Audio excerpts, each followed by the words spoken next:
What's up guys, and welcome back to another episode of Cork to Glory. This is episode number 51.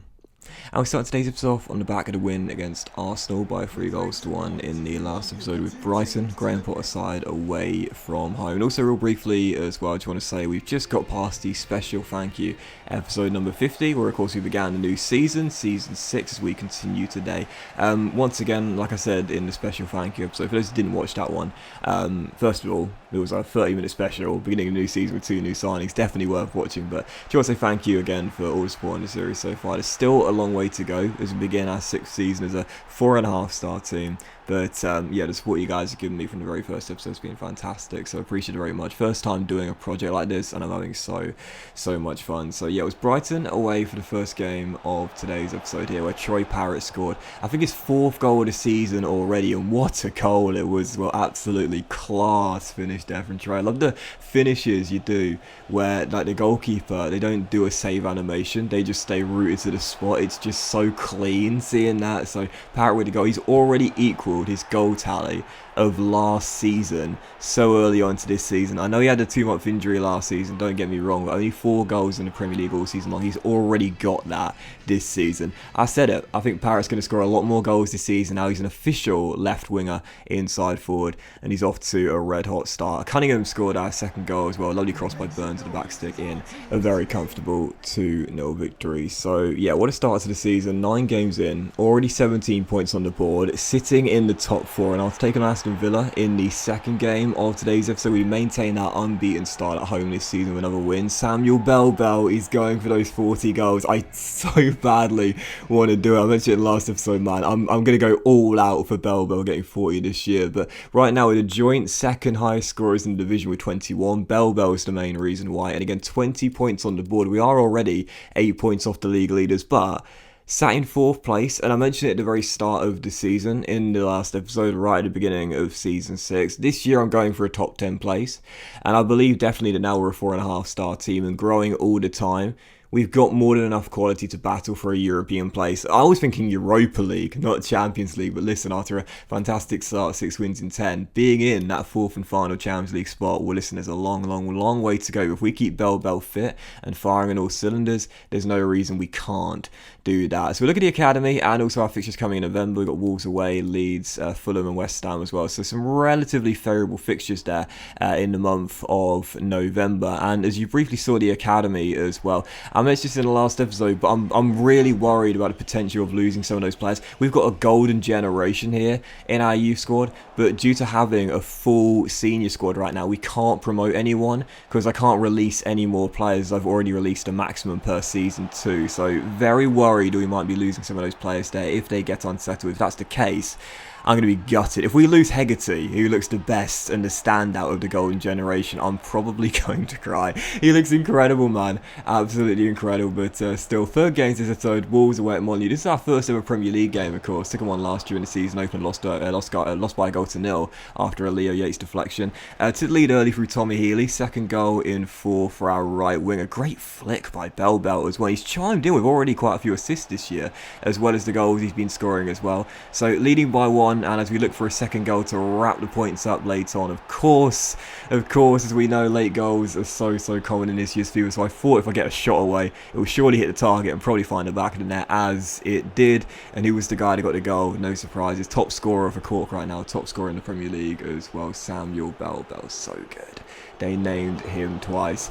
I said it at the end of the last episode, like, whether he can hit 40 or not, I'll do my very best. Obviously, I'm not going to sacrifice points for goals for Samuel, but I really do believe if there's ever a season it could be him getting to 40 goals, it's this one. He's already into double digits. Already. We've only just began November. I think if there's ever a chance to get 40 goals in the Premier League with another player, it's this season with Samuel Bell. But with Ivan Toney, we did it on the final day. I think he scored 4 goals. And as things stand, Bell has the current trajectory, the current pace, the current goal-to-game ratio to amass 40-plus goals. So really, everything's in my favour to start the season off. I've just got to make sure I keep on scoring with him. But for the 4th game, this episode, on the back of the loss to Leeds here, the victory over Wolves, lost the victory to Wolves here, taking on Leeds back at Turner's Cross. Still haven't lost at Turner's Cross to start the campaign off. Did fall behind early, but right before the break came and Cunningham gets another goal as he makes it 1-1. Puts us back on level 10. I bloody love Cunningham, man. Seriously, he's so good. 1-1. He's like the ultimate attacking midfielder. Like he just gets so many assists. Back-to-back assist title winner in the past 2 years, and our first year in the Premiership and the second year of Championship. But also he gets quite a few good goals as well. He's such a skillful player. But Leeds will get back in front right before the hour mark though and make it 2-1. I was really struggling in this game against Bielsa's side. Wasn't creating that many chances, and defensively as well. Well, that's not a surprise to hear me say this. Defensively, I was really struggling as well. But with 30 minutes to go, still trailing by 2-1. Didn't want this to be the first game we lost in Ireland this season. And thankfully, courtesy of Troy the Boy, it wouldn't be. 5 goals to start the season off for Parrott. Our second highest scorer behind Samuel Belbo right now. And again, I know I keep on saying it, but this year he's going to get a lot more goals. I'm targeting at least 10 for Troy Parrott this season. As things stand, he's on course to get that amount. But as it was 2-2, we almost won the game right at the death, and I was gutted I choked it as well. Just really a big 3 points here to keep pace with the boys around us in the table right now. Going through one-on-one, slid it across to Aaron Connolly off the bench, going for his first goal for the club, but hit it straight at the goalkeeper. I should have tried to round him. Connolly's got the agility and the pace and the dribbling stat as well. Tried to smack it, in the end easy save for the goalkeeper from close range, so that was my fault then for not being aware of the situation. So 2-2. Bit of a slip up, but the unbeaten start remains at home, and for the following game, Fulham away, West London, Craven Cottage and chance to return to winning ways here against Scott Parker's side. Couldn't break them down in the first half, really struggled, but in the second half, this was a really nice little ball through to Luke Byrne here and a great finish as well.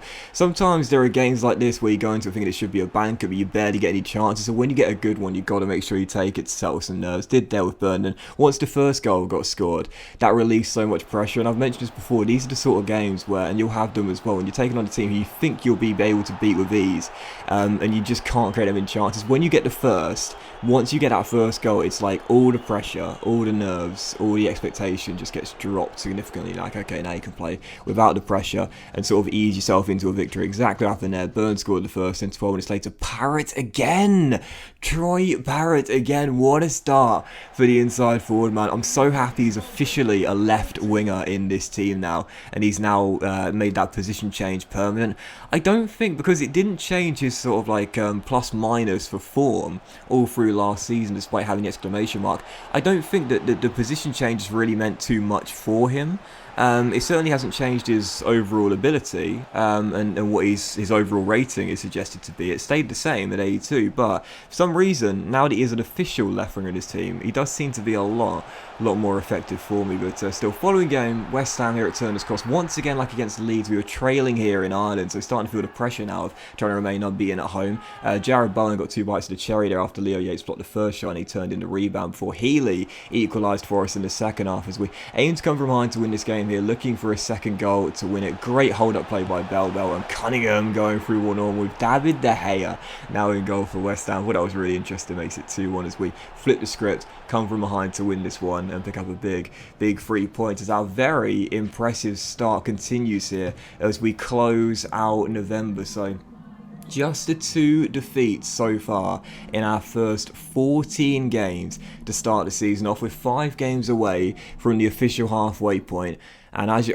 I thought you were going to see a league table. Sorry, it's at the end of today's episode. Well, I just see it by league table anyway. Right now, I think we're the second highest scorers in the division as well. And at the moment, it's really crazy to say this, but this is the reason why we are in a European place right now, as I accept this bid here for Nicholson. Nicholson, can you believe it? Probably leaving one of the season 1 OGs, and I'm looking at the academy as well. But right now, it's crazy, but this is the reason why we are currently sitting in the European place. Last season, if you remember, we only scored 43 goals all season long.